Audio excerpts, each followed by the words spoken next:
any meaningful innovation, technological advancement, or growth which has benefited humanity has really come from someone who dreamt big and which at that time seemed possible, but they did not give up. They continued to work on that and achieve those results. And you all know about big scientists like Einstein, C.V. Raman, Newton, and Stephen Hawking, and as well as new age innovators like Steve Jobs, Bill Gates, Elon Musk, and many more. And if I look at closer home, if Mahatma Gandhi did not dream of independence through non-violence, we don't know when we could have got free. So for every innovation and change, there has been a dreamer behind it. But the main point is that they worked relentlessly about their dream, and that's extremely important. And especially for technology, the world whose part all of you are, it's a field where control C and control V is just a big fat no. Okay, it's a field where the main ingredient to success is, believe it or not, dreams. You can't just copy paste things, and we wouldn't have got such technological developments if someone would not have dreamt about how we can do something different. It's a field once dominated by men, but I do see a stunning talent from women, and I feel really proud to see more and more women coming in this tech field and creating breathtaking breakthroughs. So I'm very, very happy about it.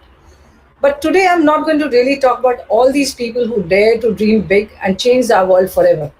Because, all of you have read about them, you know about them, you know about their dreams and how it changed the world. So I'm not going to repeat that. What I'm going to do today is talk about my own personal story, my own journey, and how dreams have impacted me, and how I share this story with people to tell them that is how it is important to dream and how you can use your dream to take you where you want to. So it's a story of a very common person, like many of us in this country who have, and anyone in this country, and especially people coming from smaller town or middle class or lower strata of income, to really dream. And I'm just going to talk about how I continue to dream to perform better than yesterday every day. Okay, I come from a very small town in Bihar, from a lower middle class family, where typically girls would be married off the moment they turned 19, 20. Everybody in the only discussion with all the family members would be, when are you finding a suitable groom and get her married off. And with that kind of a background, where actually there was no girl who was working, everybody was housewife. It's my mother who gave me my first dream, and it's not something new. I'm talking about early 80s, and she would always constantly tell me that if I don't study hard, I'm going to make roti for the rest of my life. And that was somehow, I just could not visualize myself sitting in the kitchen and being a housewife. So that was my first big dream, that I had to get out of the city. And for that, I had to, if I would have done normal graduation, then everybody would have said, okay, now she's doing graduation, just get her married. And I was like a maths geek. I used to love maths. So I came up with very simple equation of life, that if I have to get out, my ticket out of the city is equal to studying hard. And what next step? And for that, in our age now, there's so much option available for all the students. We had largely just a couple of options available: medical, engineering, and maybe go into banking. And I come from a family of bankers and doctors. So everybody thought, when I said I want to do something, I want to work, it was medical. But I hated maths, and I hated bio, and I wanted to do maths. But the problem was that there were two colleges in my city, and it's a small district in Bihar called Purnia. None of them offered it to girls. Women's college didn't have a maths department, and men's college had never taken girl in their maths department. But hey, every journey has few bumps, and if you're in Mumbai, then there are lots of potholes too. So we are quite used to that. And I was 15-year-old, had just passed out of my 10th, and I had to do 11th and 12th. And I told my father, it's either maths or I don't study at all. So he went to the college, men's college, and requested the principal to take me into the maths class. Principal really first said straight no. We have never taken. We don't have women in the class. And what do I do then? My father came and said, no, don't study anything else, but no maths. I actually just went and sat in front of principal's office for a couple of days. Every time he would come out of the room, I would request, sir, please take me in. I want to study maths. Finally, he gave in. He called my father and me and he said, okay, I'm giving the admission, but I cannot take any responsibility of security of your daughter in the class of 120 boys. And I'm talking about this was, I passed out I'm talking about 83. So in those days, it was, and especially in the corner of Bihar, all of you know how Bihar is. It's not so easy to be just one girl in a class of 120, where everybody would resent, oh, you want to do maths? A kind of. So it was not easy. From constant verbal abuse to being hit by chalks were daily routine. However, that did not deter me away from my dream. And I was focused, and it was just that I had to get out of that city. That was my dream at that time, and get into engineering. And everybody was super thrilled when I was selected in engineering, and I became actually the first woman engineer of my district. Though it was such a big thing that I had like hundreds of people came to meet me. They brought their daughters to meet me. And after that, the number of girls who went on to become engineers from my city and from my colony, it's amazing. I mean, every household had someone who was aspiring to become an engineer. And you know, I really wanted to at that time get into engineering. We didn't have a computer science course at that time. Electronics and telecom was the highest, best course which was available. I joined that in Bihar College of Engineering in Patna, and I dreamt of becoming a scientist one day. And now you will be wondering, okay, what am I doing here in HR when my dream was to be a scientist? And I'm going to share the story of how you can dream of something, but not all the time a dream can materialize, and how one has to constantly keep working on it and look at what can be different. So in my last year of engineering, I met with a terrible accident with less than 10% chances of survival. I had multiple internal external injury. My lung was punctured. I was in ICU for 13-14 days. I'd lost my voice. None of my doctors thought I will really survive.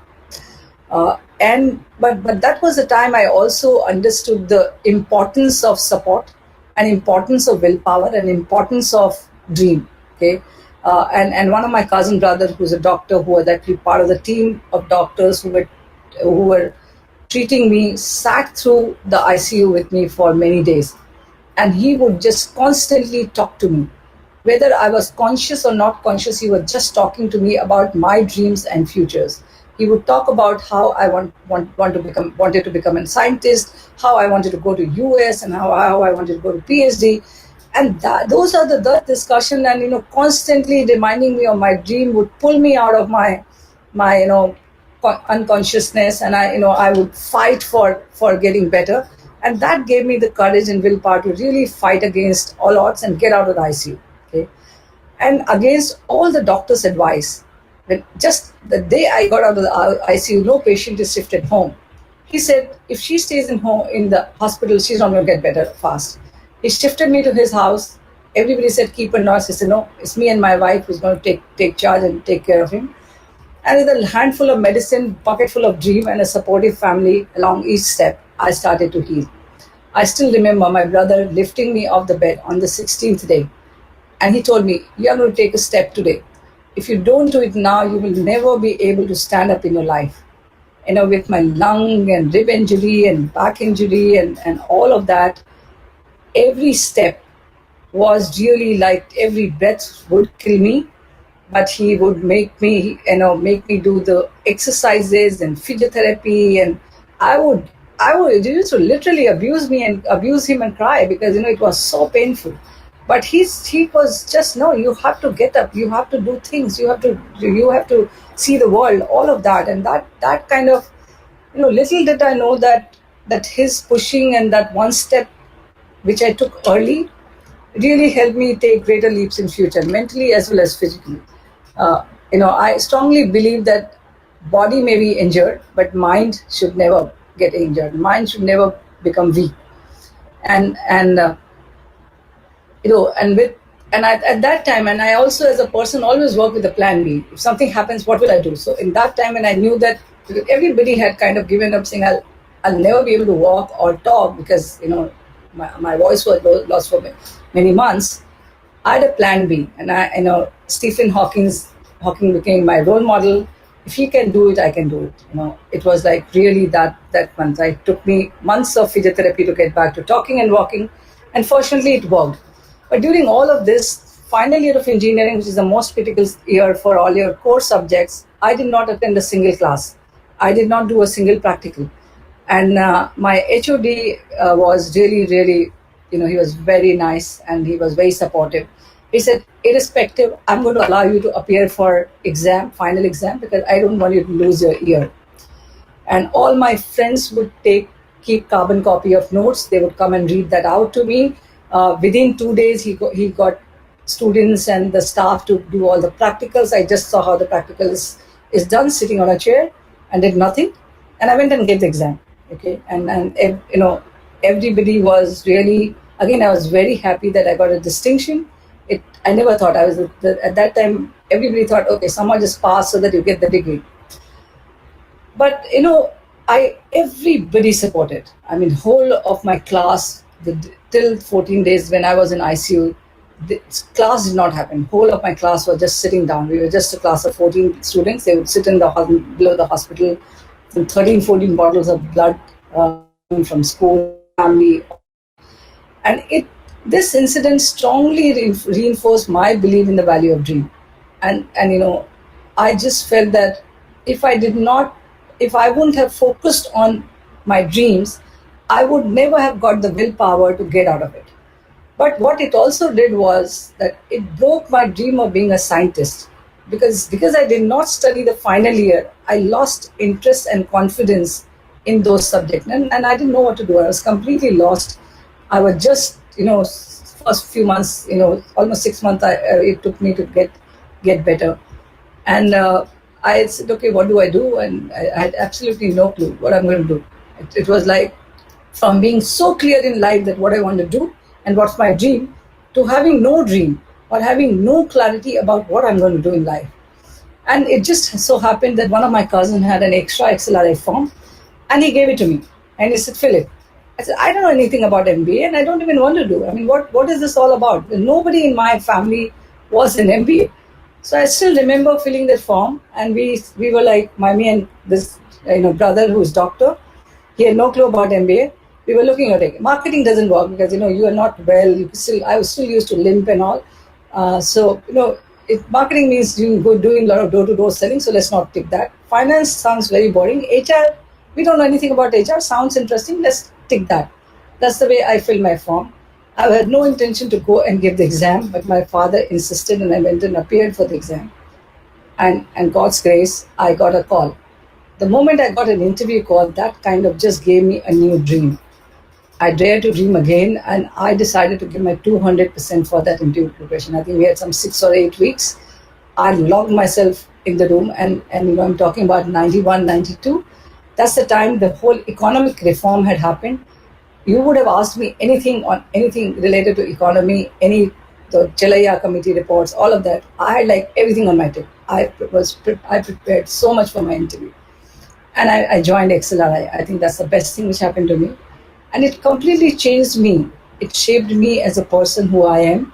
I was lucky to have a mentor in my organizational behavior professor, late Mrs. Geeta Saxena. So she did lots of battery of psychometric tests in the first quarter. She called me after that, and she sat me down and said, how are you going to live in this world? You're too idealistic. This world is not for you. And I was like completely taken aback. I said, what do you mean? She said, no, you just look at everything in black and white. But there's so many grays in the world. And she then worked with me for next few months to understand and appreciate the grays, because I would get really hassled, because I was like, one idealistic black and white person. If this is good, this is good. If this is bad, this is bad. And then she really taught me to appreciate that what is good for me may not be good for someone else, and what's wrong for me may be right for someone else. Every individual has their own reason and rationale for believing in something or doing something. And as an individual, we need to learn to accept and respect different perspectives and views. So I really believe that dreams are very important. I also believe that dream does not need to be really big always. It can be very small. And in my case, I must tell you, I mean, I used to always associate with some things. So like when I was in school and studying in Bihar in a government school, which was a Hindi medium school, and I knew that if I have to go and do engineering, I have to study in English. I would get wherever I would get my hands on any English novel, English book, English magazine. I would read, and I used to have a dictionary with me. I would think in English so that because I was very shy of speaking, and nobody was speaking English in the place where I was living. So I would just speak to myself in English. I nurtured this whole thing of thinking in English, and at that time I used to have a dream that if I get out of this city and if I be financially independent, I'll buy a scooter. Okay, but when I joined engineering college, those days, and you guys will laugh, Maruti 800 was launched, and people used to queue for 6 months to a year to buy a Maruti 800. That became my dream of buying a Maruti 800. And I remember I was just crossing, and after many years, around 8-10 years back, I was just waiting for someone in front of an Audi car showroom. And I said, one day I'm going to, around 15 years back, and so one day I'm going to buy an Audi. So it's like if if it's like these were small dreams, but there were things like, okay, I want to buy that, and for that I have to do this, and for that I have to save that much money, or I have to get into my career somewhere. So if you do ask, and I'm just talking about these cars and scooter, but if you ask me to take you for a drive, that is impossible. But I don't have a driver's license. Okay, I never, after that accident, I never had the nerve to get behind the steering wheel. But I'm just giving an example of that. It's not that we have to dream of changing the world all the time. It's not that we have to dream of setting up the biggest company. Yeah, if you have that dream and if you have an idea which you think you can do, that's like really great, and we must go and go after that. But don't worry about that dream has to be really big. It's not every time everybody has really big dream. And if you have a small dream, don't worry about that. Don't feel that, oh, this is such a small dream. I mean, it's not even worth dreaming about. But I say no dream is not worth dreaming about, whether it's small, whether it's big. But it's very important to have a dream. And then as and I strongly, for me, it's really worked, because I've just talked about one incident of the accident, but I've had multiple health scare, from a heart surgery to a severe pancreatitis issue, from getting told in the first job saying we are kind of reducing manpower, and since you have an MBA degree, it's easier for you to get a job, so why don't you kind of leave? Saying those kind of tough situations I've always my dreams have always helped me get through those humps and still come out stronger. So I believe that you live only once. I've seen death from very close quarters multiple times in my life, and I also I believe that one has to dream. We can and we live only once. We should really take every day of our life as a bonus, and we have an option. Everybody has an option of either being a dreamer or a sleeper. Either stay awake to work to see that dream come to life, or continue pressing the snooze button. Okay, that's an option with us. And I will tell all of you, and I because I believe that dreams really gives us power and motivation to work towards achieving them. It is also important to understand that it's not about pipe dream, but real dreams, and then only one will push the limits to get it. So I urge all of you to go ahead and dream for your life, your career, your relationship. As a life without a dream is really no life living, worth living. And so please go ahead and dream. Okay, it could be very small. It could be just a vacation. It could be just buying a house. It could just be, or it could be setting up a really large, big company, or it could be changing the world. But only when one dares to dream, one works towards achieving it, and one feels really live. Thank you. Thank you, Amita. What an inspiring story, and a story of courage, grit, and of course, the power of relationships to help you wade through any situation in life. And your story so beautifully conveys that the power of dreams is just so much more uh, bigger than what life throws at you. So thank you very much. And I'd like to remind the audience to key in their questions for Amita on the chat. And while you do that, Amita, I have a question for you, which is, apart from Stephen Hawking, who was obviously your Plan B role model, who and what has been your inspiration through these years? So a lot of them, and at a very young age, when I first met Indira Gandhi from a distance, she became my, as a woman leader. I mean, I still remember the speech she gave. I was absolutely blown away, and from there to APJ Abdul Kalam, Narayan Murthy, Indira Nooyi. There are many of them. I mean, I can't tell you the number of people I get. I admire, and I always believe that you learn from everybody. I also there are many mentors and leaders with whom I worked with.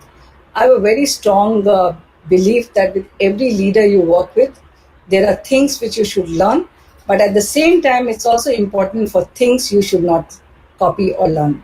So I've been very fortunate to have some really, really good bosses and mentors in my life.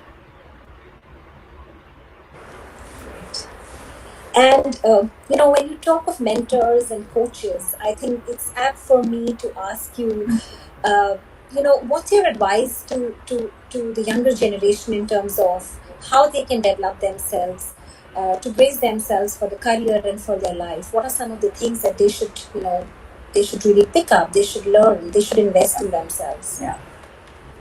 So as I said that I've been very fortunate, and I think everybody should really work on building relationships. And I personally believe that relationships really work. It's not about unnecessary networking and going into. I mean, I'm very introvert that way. I don't go into big forums and talk much, but people who I admire, people whom I work with, and I think I want to really keep them as mentor. I keep relationship. Okay? So that's one thing. Second is invest in yourself. I mean, what I tell everybody in my company and anybody I coach saying, all of us always think that we want the organization to pay for my training, we want the organization to give me a coach. But when you start earning, you go buy the best of the houses, you go buy the best of the car, you go for the best vacation, buy the best luxury product. But how much money do you invest back in yourself, in your own development? Because if you do that, that will make you multiply that money much more. But a lot of time I see people are not investing in themselves. They're waiting for someone else to do it. And there are some people who do it beautifully. And especially I see a lot of that actually happening in technology. That I constantly see the youngsters doing the newest of the tech courses and newest of certification. And please do that. Spend that money. Don't wait for the company to do it. If you want to do something in data science, you want to do something in AI or machine learning, just go and spend that money. Enrich yourself. Don't let your development be owned by someone else or the organization. You have to take charge of your own development and decide how you want to build your career. What do you want to do? Where you want to do it? That taking charge. What happens and see that a lot of time after you join the organization, you give up and you just get the work. And always say, "Oh, we have no time." But when you were getting into the workspace, you had taken full charge to go and do your MBA or engineering or study and all of that and go for campus interview or interview, get into a job. But when you get in the job, continue to take charge of your development and career. And of course, it's a matter of choice and investing, putting those resources and focus on oneself. And speaking of choice, Amita, choice is really the most important gift or tool that we all have as human beings to transform our lives. And I'm certain that you've had to make many difficult choices as you kind of move through your career and in your life. Would you share some of those situations or choices that you made for us? Yeah, the biggest choice was to study maths for me. at that time, and I fought for getting that. But there have also been time then where there were choice to do something and I have not done it, and maybe it was family responsibility or something. But I strongly believe that once there are always in life that when we have to make choices, and sometimes we make choices which we may not really believe in, or we do it because of some things holding us back. But once I've chosen something, then I don't think about it. Then I give my 100%. Then it's what if I've chosen to stay and work in a company, then everything is comes with good and bad. You take everything and work with it. But it's always you're constantly making choices. It's not that you can, and there's been so many times one has to make choices in the career, choices in decisions, choices in life. But I think one has to be clear about once you have made the choice, stick to it and don't regret. Don't keep thinking about what would have happened if I made that other choice. But that's just a complete waste of time and energy. Thank you, Amita. At this moment, I will go on to the chat to see if there are some questions for you. Yeah. I do see a couple of questions. So here's one. When you were facing this health crisis, how did you maintain a positive frame of mind or mental attitude? In the meanwhile, I think ladies and gentlemen, let me summarize some of the key takeaways, some of the key points that I heard from Amita. Yeah. Amita, you're back. All right. Okay. Yes. Okay. Over to you. Okay. Did I go off? I thought you. Yes. It seems so. But over to you. Okay. Just give me 30 seconds. Sorry about the technology problem. It's so what I'm saying is that it's so I've always, I think, the dream and belief in I always believe in that nothing will happen to me. Somehow that's a belief. I'm very spiritual. I have a strong faith in God. I believe a lot in destiny. So at one side I feel that nothing will happen to me, but if you ask me, I'm ready to go any day. I live life like that. So I always am prepared, but at the same time, so I think that gives me a lot of strength. I strongly believe that if something has to happen, it will happen. So why worry about it? If I have to live, I will live. If I have to die, I'll die. And that's been a belief from a very maybe my parents have been very spiritual. So they've always my mother used to read something from Ramayana all the time, saying there's saying that honi to hokar rahe and honi na hoye. So whatever has to happen will happen. So I think that's some of the things, and I just I don't know. I just don't believe that. I don't want to waste my time. As I said, I take every day as a bonus for me. So and I have been through multiple similar kind of coming very close where doctor said she's not going to survive to, and with all the illnesses and problems, I worked 24/7. I've worked in all high growth organizations. Nobody can know that I have so many issues, but I believe that human body is a machine and you have to push it. Thank you for that. I'm cognizant of the time, Amita. We may have really time for Okay, minutes. All right. Yes, maybe one or two last questions. So, this year's IWD theme is choose to challenge. And so, what does it mean for you, and what do you choose to challenge? So, this year, I mean, at an organization level, I'm really challenging the organization to change towards the diversity and inclusion. And in our company, we have actually just launched yesterday 2 human resources groups for women and pride. I want to get a lot of discussion started on LGBTQ. So that's what really And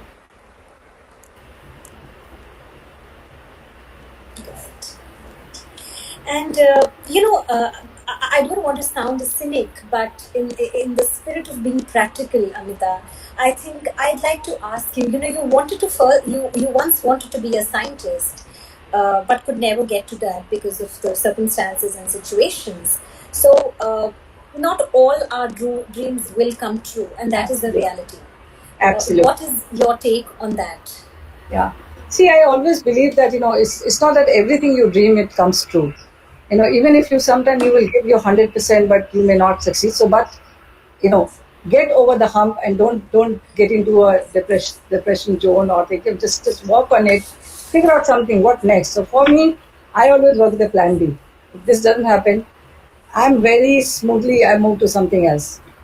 I always tell people that again, as I believe that life is precious, one must live it.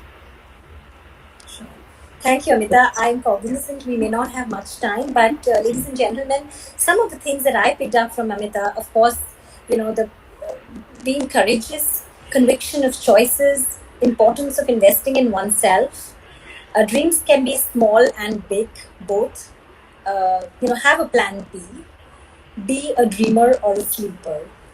And with that, I think I'd like to close by just quoting Michelle Obama, who says that the only limit to the height of your achievement is the reach of your dreams and your willingness to work hard for them. So thank you very much. You've been a lovely audience. And thank you, Amita. Thank you for your time. Thank you, Sakshi. Thank you, everybody, and all the best to everybody. Bye-bye.